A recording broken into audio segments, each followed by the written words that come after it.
আমি কাল ব্যাংকে টাকা জমা দিতে গিয়েছিলাম, দিয়ে কাউন্টারে টাকাটা জমা দেবো বলে দাঁড়িয়েছিলাম। হঠাৎ গেট খুলে এক লোক ঢোকে, একটা ছেলে ঢুকেই আমার হাত থেকে টাকাটা কেড়ে নিতে যায়। আমি টাকাটা চেপে ধরলাম, ধরার পরে উনি নিতে পারেননি, আবার ফের নেওয়ার চেষ্টা করে। তখন পিছনে একটা দাদা ছিল, সে পাজা করে ওকে ধরে ফেলে, ধরে দেয়ালে চেপে ধরে।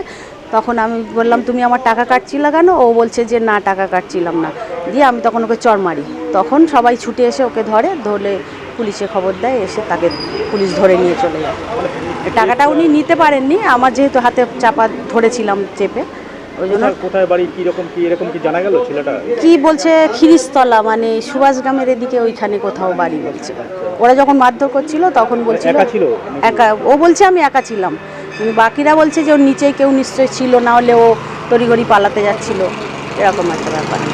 কতটা আতঙ্কে আছেন এরকম একটা ঘটনা?